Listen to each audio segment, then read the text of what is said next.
Čau, já vás vítám u dalšího videa. Pokračuju tady s tou skrývkou, jo, pod tu komunikaci. Máme tady teda větší záběr, beru to nějakých 75 a 60 dolů. Je tady špatný to podloží, jo, tak se to bude muset vysanovat. Já jsem vám chtěl ukázat, jo, jak si to, jsem si zase tady udělal model v tom dikasistu, jo. Já jsem si vlastně objel tu silnici a oťukal jsem si to lopatou. A ono mi to vlastně vytvoří, jo, takovýhle, přesně kde já jsem jel, ten model, tak na to je to pecka. Já vám vlastně ukážu, jak to vypadá.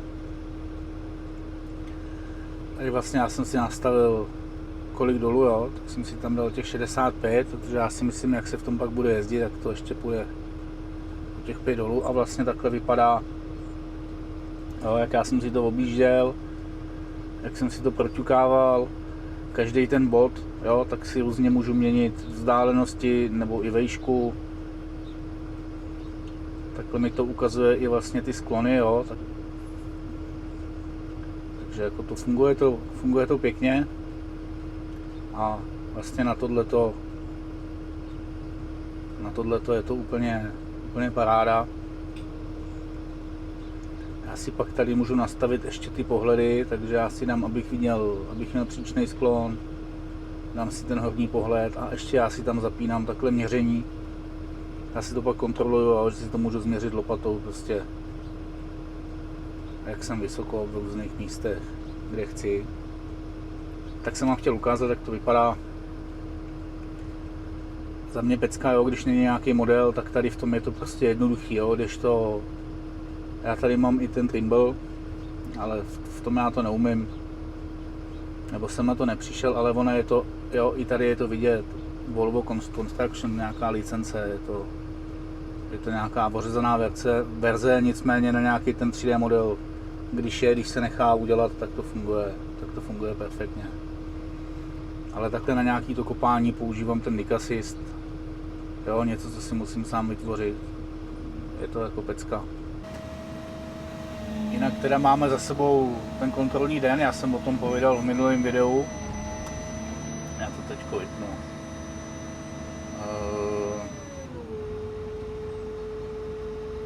Jo, tak co se bude řešit s tou starou dešťovkou, s tou betonkou. A pak až k tomu dojdu, jak vám to asi natočím, ukážu. Jo, tak se to bude teda předělávat, bude to napojit do té nové dešťové kanalizace. Ještě vlastně se zjistilo tam z té jedné garáže, jo, tak je napojená i splaška do toho. Takže z toho to se taky asi vyřeší, jo, že se to připojí a povede se z toho, já nechci říkat řád, jo, to bude asi prostě jenom přípojka, ale vlastně tady do té šachty, tady ta přede mnou to je naše, to je dešťovka nová, jo, a tamhle ta šachta, jak kouká ten konus s tím odklopeným deklem, tak to je koncová splaška, takže to by se dotáhlo až do toho. Další změna, která půjde geotextilie, já jsem si tak jako myslel, že to tak dopadne všude, takže já jsem tady teďko ani přestal dávat ty štěrky a domluvili jsme se tak, že to hrábneme celý, pak to začneme dávat tu geotextilie od spoda a budeme na to vozit nějaký ty štěrky nebo nějaký ty betony recyklovaný. Já myslím, že první ty vrstvy jsou v betonech.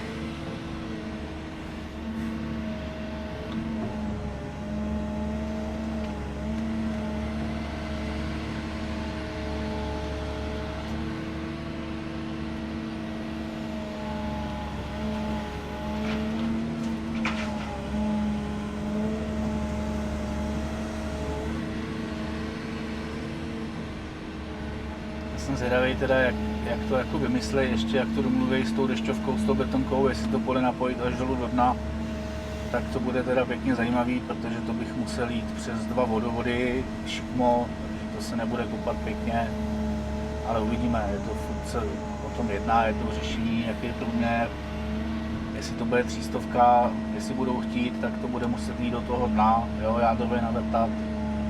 Ale když by to mohl být menší průměr, nějaká 200, 250, tak si myslím, že by to šlo navrtat i do té kruže, první, co máme, tam je 50 na tom šachetním dně. Z toho vlastně udělala spadišťová, jakoby, jo, ta dešťová poslední šachta.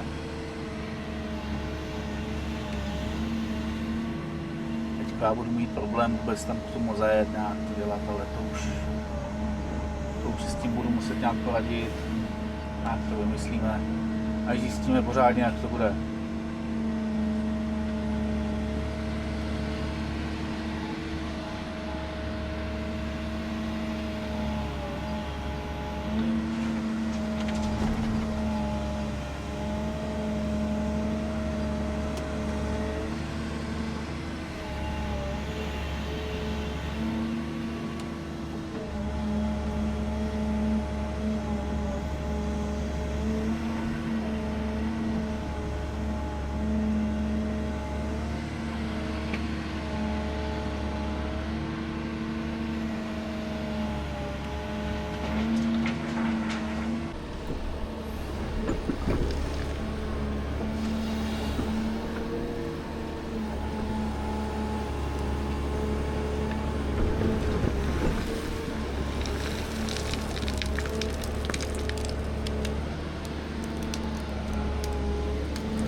já jsem na konci.